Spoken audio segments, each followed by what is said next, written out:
신앙의 동지 여러분, 안녕하십니까? 서정교회 최영선 목사입니다.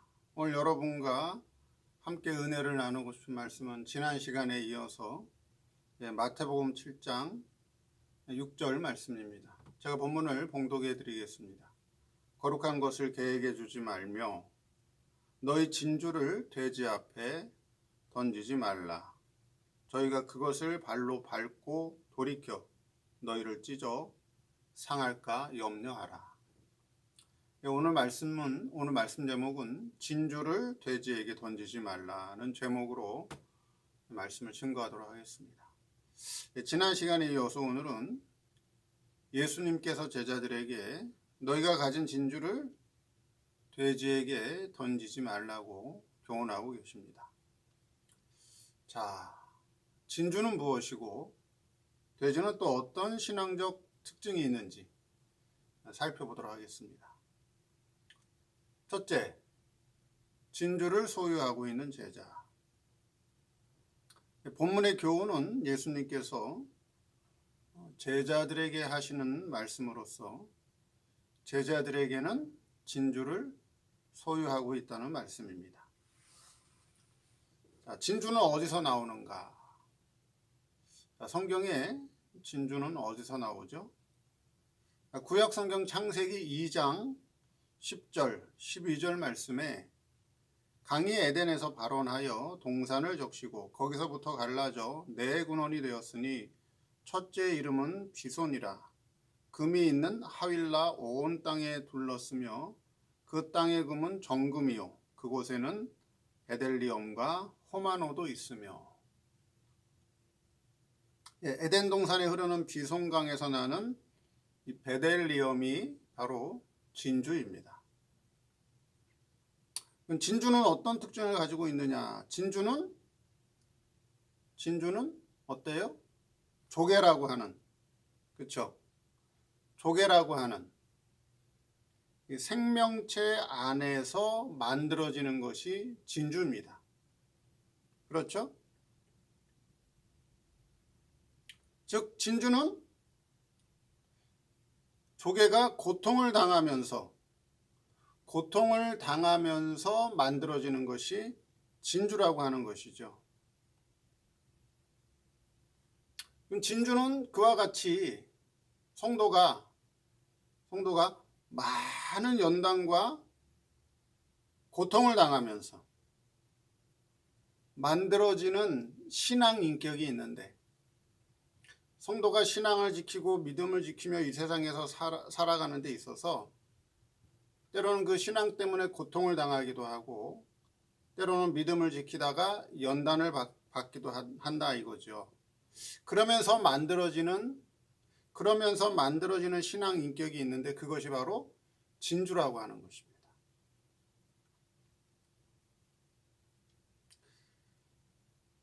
그런데 아무 인격이나 진주라 하지는 않습니다. 진주의 성격은 어떤 성격이냐? 어떤 경우에도 자기 신앙 인격에 피해를 입지 않고 어떤 유혹에도 흔들리지 않고 아름다운 빛을 내고 귀한 그 가치를 훼손당하지 않는 것이 진주와 같은 인격이다 하는 것이에요. 진주와 같은 인격이다. 세상의 많은 난리와 소문에 따라서 이리 흔들리고 저리 흔들리지도 않고, 그렇죠? 또는 이리 넘어가고 저리 넘어가지 않는, 그게 바로 진주와 같은 신앙 인격을 말한다 하는 것입니다. 난리와 소문에 따라서 자기 이권 따라서 이리 넘어가고 저리 넘어가고 이리 흔들리고 저리 흔들리는 그런 신앙 인격은 그건 진주와 같은 신앙 인격이라고 말할 수 없다 하는 것이죠. 어떤 미혹이 와도 어떤 유혹이 와도 어떤 핍박과 고통이 와도 흔들리지 않는 신앙의 인격이 진주다 하는 거예요. 하나님께서 이와 같은 신앙 인격을, 진주와 같은 아름다운 신앙 인격을 만들어주고 계신다 하는 거예요. 만들어주고 계신다. 어떤 환경 속에서 만들어진다고요? 연단의 환경 속에서, 고난의 환경 속에서, 때로는 고통의 환경 속에서 하나님께서 우리 속에 진주와 같은 신앙 인격을 만들어주고 계신다 하는 거예요. 그런 신앙 인격을 누가 소유하고 있었다? 제자들이 소유하고 있었다 하는 거예요. 제자들이. 교훈으로 말한다면, 자, 교훈으로 말한다면 어떤 교훈이죠? 진주와 같은 교훈은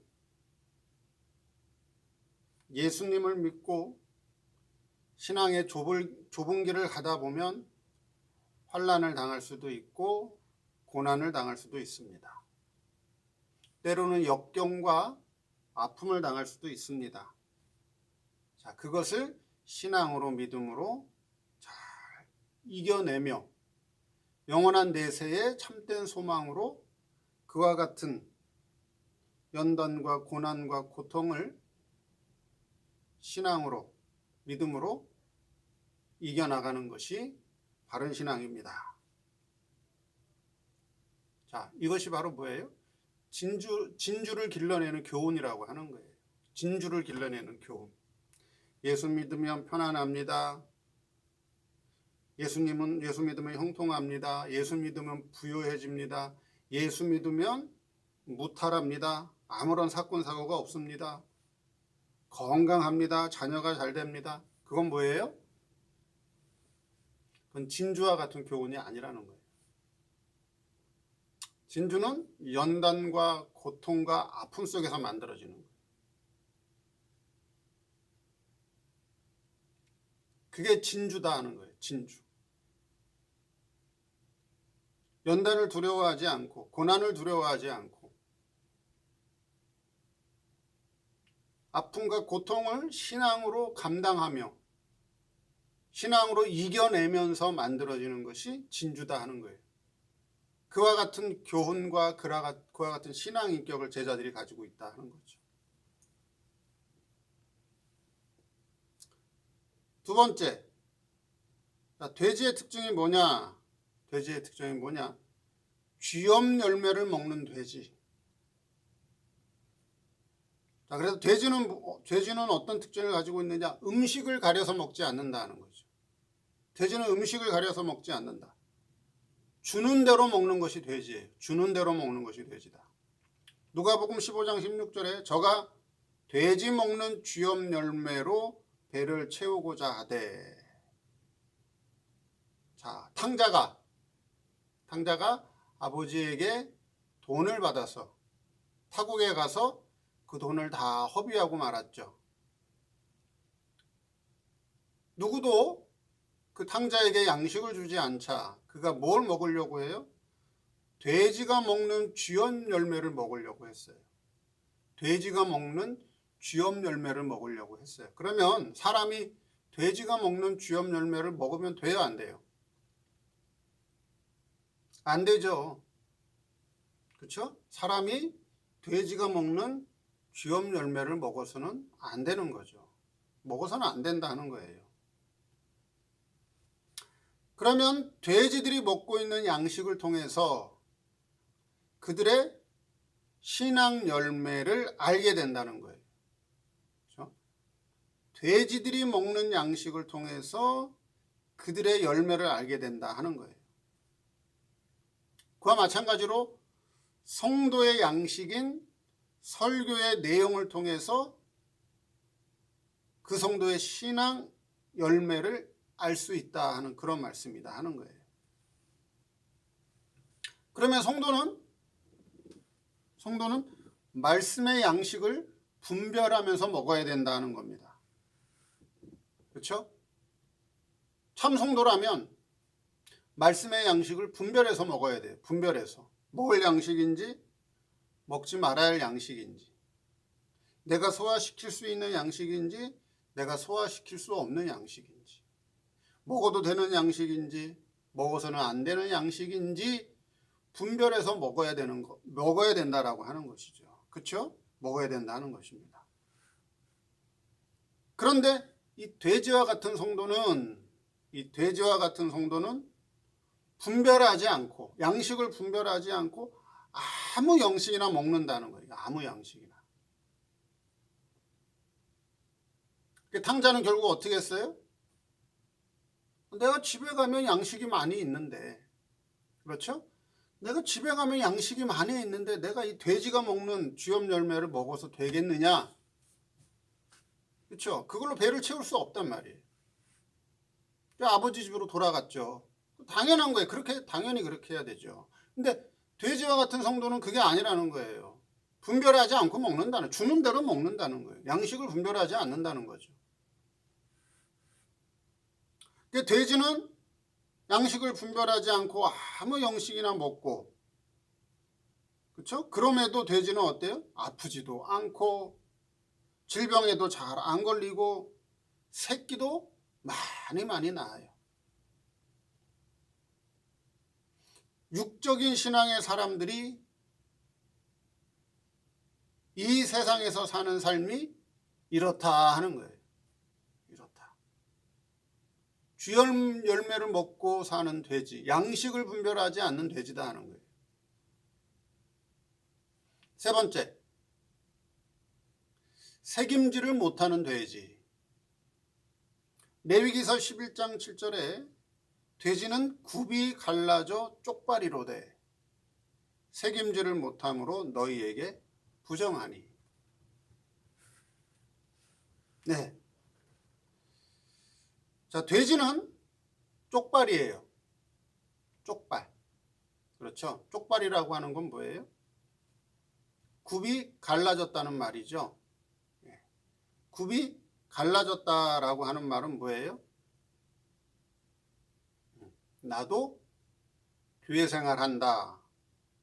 나도 거룩한 생활한다. 나도 선택받은 백성이다. 쪽발이에요, 쪽발. 두세 개를 가는 거예요. 두세 개. 한 발은 세상을 바라보고 세상을 바라보고 세상 속에서 살아가고 있지만 다른 한 발은 신앙세계를 바라본단 말이죠. 쪽발이란 말이에요. 근데 뭘 못해요? 책임질을 못해요. 책임질. 그런 동물은 부정하다 그랬어요. 부정하다. 그러면 이와 같이 책임질 못하는 돼지는 성도를 말씀하고 있는데 쪽발이다. 즉 교회 생활은 하고 있는데 교회 나와서 신앙생활의 모습은 갖고 있는데 신앙생활하는 것 같은데 하나님 말씀에 은밀 계실 책임질을 못하기 때문에 은밀 계신 진리를 깨닫지 못하는 자들이에요. 그래서 자기 의를 힘입어서 신앙생활하는 자들이 바로 돼지다 하는 거예요. 돼지. 누구의 의를 힘입어요? 자기의 의를 힘입어서 신앙생활하는 자들이 돼지다 하는 거예요. 쪽발이에요. 나는 선택받았다. 나는 교회 나간다. 나는 성도다. 네. 비록 이 땅에서 살지만 하늘나라 천국을 바라보고 신앙생활한다. 네. 그런 신앙은 가지고 있어요. 근데 책임질을 못해요. 하나님의 양식을 먹을 때 책임질을 해서 하나님의 은밀 계신 진리를 깨달아야 되는데 진리를 깨닫지 못하기 때문에 자기 의를 힘입어서 신앙생활하는 자들이 바로 돼지와 같은 성도다 하는 거예요. 돼지와 같은 성도다. 돼지는 오늘 죽으나 내일 죽으나 오늘 현세에서 배만 부르면 만족하는 것 같이 내세를 생각하지 않고 그렇죠? 현세에서 만족을 채우려는 신앙 상태가 바로 돼지다 하는 거예요. 쪽발이니까 교회를 나가요. 신앙생활을 해요. 신앙생활의 모습은 가지고 있어요. 천국은 간다. 말은 해요. 그런데요. 자기 의를 가지고 신앙생활 열심히 하고 자기 의를 가지고 열심히 봉사하고 충성하고 헌금생활 하면서 열심히 하는 것 같은데 삶의 목적이 뭐라고요? 내일 주구나 오늘 주구나 자기 배만 채우면 자기 배만 배부르면 만족하는 신앙이 바로 돼지다 하는 거예요. 돼지다. 그게 돼지다 하는 거예요. 내세를 생각하지 않아요. 아까도 말씀드렸죠. 말은 천국 얘기를 한다니까요. 말은 내세를 바라본다고 말은 하지만 실제 생활은 그렇죠? 실제 생활은 이 땅에서 자기 배만 부르고 자기 배만 만족하면 그것으로 만족하는 신앙이다. 그게 돼지다 하는 거예요. 돼지다. 그게 바로 돼지다 하는 거예요. 자, 이러한 신앙을 가진 자들에게 진주와 같은 교훈, 연단 신앙을 위해서, 믿음을 위해서 때로는 연단도 받아야 되고 때로는 고통도 받아야 되고 때로는 많은 환난도 당해야 됩니다. 그것을 통해서 아름다운 신앙 인격을 만들고 내세를 바라보며 신앙생활을 해야 됩니다. 이런 교훈을 싫어한다는 거예요. 저들은. 이러한 신앙 교훈을 저들은 싫어한단 말이죠. 싫어할 뿐만 아니라 어떻게 한다고요? 싫어할 뿐만 아니라 어떻게 한다고요? 뭐라 그랬어요? 돌이켜 너희를 찢어 상할까 염려하라. 돌이켜 너희를 찢어 상할까 염려하라. 싫어할 뿐만 아니라 오히려 핍박한다고요. 핍박. 그렇죠? 그러니까 우리가 만나서 교제를 해야 될 대상을 바르게 알아야 된다는 거죠. 우리가 만나서 교제를 해야 될 상대를 바로 알아야 된다라고 하는 거예요. 아무리 그 사람하고 친해도 돼지와 같은 신앙 인격을 가진 사람들에게 아무리 내세가 어쩌고 저쩌고 얘기를 해줘봐야 한 귀로 듣고 한 귀로 흘려버려요. 소용없어요. 소용없다고요. 교제의 대상을 바로 알고, 그렇죠? 교제의 대상을 바로 알고 그들과 신앙적 교제를 나눠야 되는 거지. 잘못 적용하게 되면 오히려 피해를 입게 된다 하는 그런 말씀입니다. 오늘 말씀을 통해서 진주를 돼지에게 던지지 말라 하는 그 의미를 다시 한번 새겨보는 그런 시간이 되기를 바랍니다. 감사합니다.